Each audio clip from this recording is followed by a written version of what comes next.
ay bigo siyang madepensahan ang WBO welterweight title kontra kay Timothy Bradley. Narito ang report ni Haji Rieta. Matapos i-anunsyo na talo via split decision ang anak na si Manny Pacquiao, hinimatay si Mami Junisha na kasalukuyan nagdarasal sa prayer room sa bahay ni Manny. Agad ay nalibas si Mami D, pinainom ng tubig at inilipat sa isang kwarto. Pero kailangan daw tanggapin kung natalo man ang anak niya at kung matutuloy ang rematch, dapat daw kasama siya sa Amerika upang mapanood ng malapitan ng anak. Kaya para pakalmahin ang sama ng loob ng mga taga-Sarangani, nag-ikot-ikot ang look-alike ng kongresista. Kung nangyari, isa yung pagsubok sa laban ni Manny Pacquiao. Hindi man tayo matalo sa ring, manalo tayo. Pumunta sa mga pulis at gaya ng idolong si Pacman, mainit siyang tinanggap ng ilang opisyal ng bayan. Bagaman hindi nanalo si Manny Pacquiao sa kanyang laban kay Timothy Bradley dito naman sa Sarangani Province, siya pa rin ang tunay na kampiyon at sigaw nga ng marami dito magkaroon ng rematch nang sa ganon ay magkaalaman na. At sa pag-uwi ni Manny Pacquiao dito sa General Santos City, isang engranding hero's welcome ang naghihintay sa kanya. Definitely, ang local government ay naghahanda niyan. Manalo matalo si Manny Pacquiao. Meron talagang hero's welcome. Engrande talaga. Dahil kahit na natalo siya sa mata ng mga tao, hindi lamang dito sa General Santos City, hindi lamang sa Pilipinas, kundi sa buong mundo, nanalo ang ating people's champ. Pero mukhang napaaga ata ang uwi ni Pacman. Nagulat sa'yo, Aki. Nagulat sa'yo, Aki. Basta. Okay ba? Pagkalong ko si Manny. Babawi tayo sa sunod ng laban. Gulat ako, sabi ko, uy, anong dadako ka na? Pati mga kamag-anak ni Manny nagulat kay Eddie. Nagulat nga po ako, akala ko si Kuya Manny. Sabi kasi ni Sir, nandito na si Kuya Manny. Pagtingin ko pa si Kuya Manny nga. Kami nga. Para sa unang balita, Haji Rieta, reporting. Sari-saring spekulasyon naman ang kumakalat kung bakit natalo si Manny Pacquiao. Ang ilang pamahiin sinisisi pa sa sinasabing curse of the 16th fight ang resulta ng laban. Lagi raw kasing inaalat si Pacman tuwing ika-16 niyang laban. Narito ang report ni Rafi Tima. Sabi nga nila, mabagal daw si Bradley. Bago pa man nagsimulang bakbakang Pacquiao-Bradley, isang columnist na sa Amerika ang nagbigay ng babala. Obserbasyon ni Mark Dumont ng Examiner.com. Mula nang matikman ng pambansang kamao ang kanyang unang pagkatalo mula sa kapwa Pilipinong si Rustico Torrecampo noong 1996, kada 16 na laban, natatalo si Pacman. Noong 1999, matapos ang 15 sunod-sunod na panalo, natalo via knockout si Pacquiao. 2005 naman, matapos ang 13 sunod-sunod na panalo at 2 draw, natalo ni Eric Morales ang pambansang kamao. At matapos ang 15 sunod-sunod na panalo, tinalo ni Bradley si Pacman sa pamamagitan ng split decision.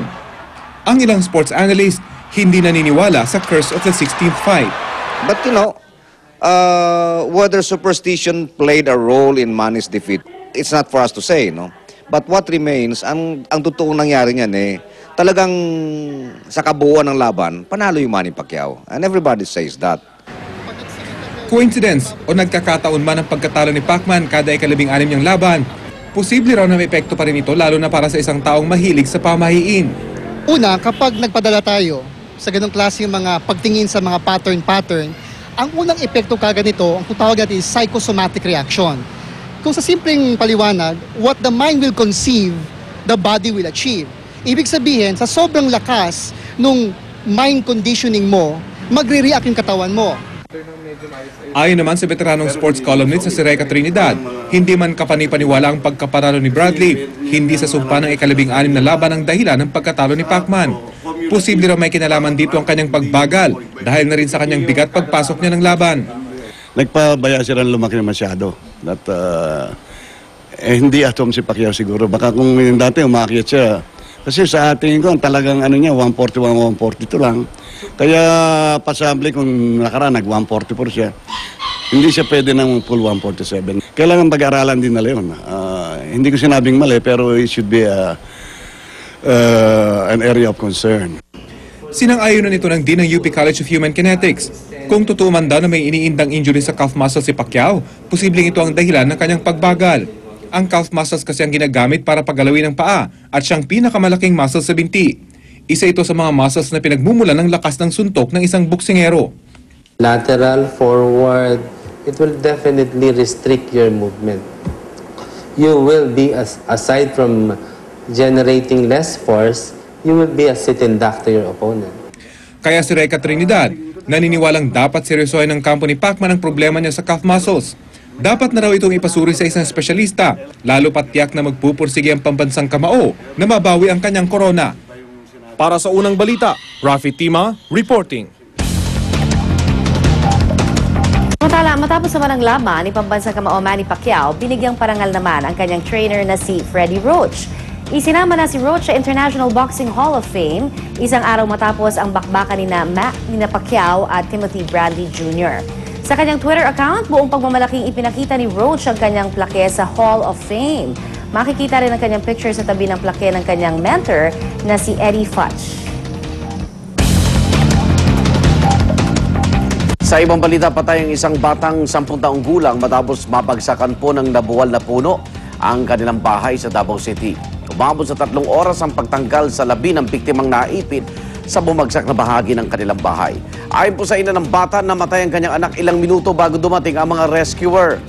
Posible rin daw ang malakas na hangin at ulan ang dahilan ng pagbagsak ng puno. Nasugatan din ang ina nang tamaan siya ng mga bumagsak na sanga. Kritikal naman ang kondisyon ng isang binatilyong nagtitinda ng lobo sa Dumaguete City matapos makuryente. Base sa report, naglalako raw ang 16 na taong gulang na si Clyde Omilang. Nang bigla niyang mabitawan at lumipad ang mga paninda niyang lobo.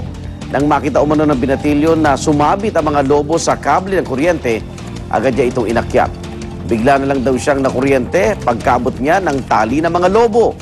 Mabuti na lamang daw at napatay agad ang linya ng kuryente kaya hindi napuruhan ang biktima na kasalukuyang ginagamot pa rin sa ospital. Isang batang babae naman ang patay matapos matabunan ng gumuhong lupa sa Davao City.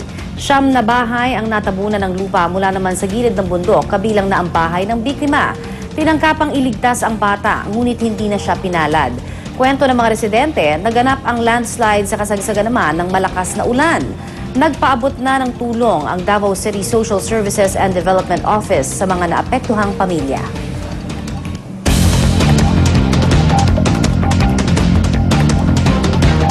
Maglulunsad ang iba't ibang sports program ang Philippine National Police bilang solusyon sa dumaraming bilang ng mga tinatawag